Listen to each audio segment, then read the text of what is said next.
YCP మాజీ MLA Chevireddy Bhaskar రెడ్డిని పోలీసులు అరెస్ట్ చేశారు. బెంగళూరు విమానాశ్రయంలో ఆయన్ను కర్ణాటక పోలీసులు అరెస్ట్ చేసి సిటీ అధికారులకు అప్పగించారు. చెవిరెడ్డి భాస్కర్ రెడ్డితో పాటు వెంకటరమణ నాయుడును కూడా పోలీసులు అరెస్ట్ చేశారు. బెంగళూరు నుంచి విజయవాడలోని సిట్ కార్యాలయానికి తీసుకొస్తున్నారు. ఏపీ లిక్కర్ స్కామ్ కేసులో చెవిరెడ్డి భాస్కర్ రెడ్డి 38వ నిందితుడిగా ఉన్నారు. ఈ రోజు మధ్యాహ్నం భాస్కర్ రెడ్డిని ఏసీబీ కోర్టు ముందు సిట్ అధికారులు హాజరుపరచనున్నారు.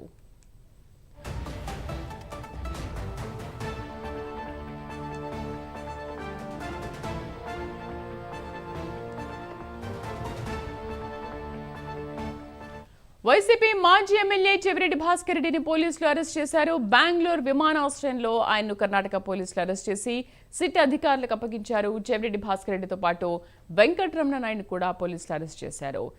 ఏపీ లిక్కర్ స్కామ్ కేసులో చెవిరెడ్డి భాస్కర్ రెడ్డి 38వ నిందితుడిగా ఉన్నారు. ఈ రోజు మధ్యాహ్నం భాస్కర్ రెడ్డిని ఏసీబీ కోర్టు ముందు సిట్ అధికారులు హాజరుపరచనున్నారు. పూర్తి సమాచారాన్ని మా కరెస్పాండెంట్ రవివర్మ అందిస్తారు. రవివర్మ, చెవిరెడ్డి భాస్కర్ రెడ్డిని పోలీసులు ఎన్ని గంటలకు హాజరుపరిచారు? ఎప్పుడు అధికారుల ముందు కూడా హాజరుపరచనున్నారు ఏసీబీ కోర్టు ముందు? Thank you Sridevi. నిన్న చెవిరెడ్డి భాస్కర్ రెడ్డి కొలంబో, శ్రీలంకలోని కొలంబోకు వెళ్లేందుకు ప్రయత్నిస్తుండగా బెంగళూరు విమానాశ్రయంలో ఇమిగ్రేషన్ అధికారులు అయితే అడ్డుకొని నివారించారు. ముఖ్యంగా మద్యం కుంభకోణం విషయంలో సిట్టు దర్యాప్తు చేస్తున్న క్రమంలోనే చెవిరెడ్డి భాస్కర్ రెడ్డి మీద కూడా ఆరోపణ ఉందని చెప్పి భావించి లుకౌట్ నోటీసును అయితే జారీ చేశారు. ఆ లుకౌట్ నోటీసు తనకు అందలేదని చెప్పి భావిస్తూ అతను కొలంబో వెళ్లేందుకు ప్రయత్నం చేశాడు. అయితే ఇమిగ్రేషన్ అధికారులు, బెంగళూరు విమానాశ్రయంలోని ఇమిగ్రేషన్ అధికారులు, ఈ సిట్ అధికారులు, ఇమిగ్రేషన్ అధికారులు చెవిరెడ్డి భాస్కర్ రెడ్డిని అదుపులోకి తీసుకున్నారు. అదుపులోకి తీసుకుని సమాచారం ఇచ్చారు సిట్ అధికారులకు. వెంటనే సిట్ అధికారులు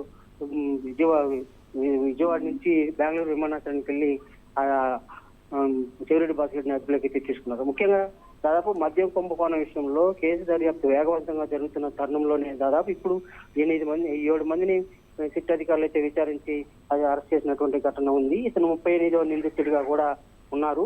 ఈ నేపథ్యంలోనే గతంలో 2024 ఎన్నికల సమయంలో దాదాపు 8,25,00,000 నగదు ఎన్నికల అధికారులకు పట్టుబడిన నేపథ్యంలో ఈ నగదు ఎక్కడి నుంచి వచ్చింది, ఎవరు తీసుకొచ్చారు, ఏంటి అనే దాని మీద సిట్ అధికారులు అయితే విచారణ సాగిస్తున్నారు. ఈ క్రమంలోనే చెవిరెడ్డి అనుచరులు దగ్గర నుంచి, అంటే గన్మ్యాన్, పర్సనల్ సెక్రటరీ వాళ్ళ నేతృత్వంలో నగదు పంపిణీ జరుగుతున్న నేపథ్యంలోనే ఎన్నికల అధికారులు పట్టుకున్నారు. కాబట్టి వాళ్ళని అదుపులోకి తీసుకుని విచారించగా చెవిరెడ్డి భాస్కర్ రెడ్డి ప్రమేయం ఉందని చెప్పి స్పష్టమైంది.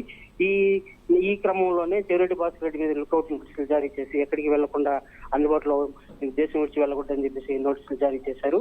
అయితే నిన్న కొలంబోకి వెళ్లే ప్రయత్నంలోనే బెంగళూరు విమానాశ్రయం అయితే అతన్ని అదుపులోకి తీసుకున్నారు. ఇవాళ ఉదయం 11:30-12 గంటలకి విజయవాడ ఏసీ సిట్ అధికారుల కార్యాలయానికి తీసుకొస్తున్నారు. అనంతరం సిట్ అధికారుల కార్యాలయంలో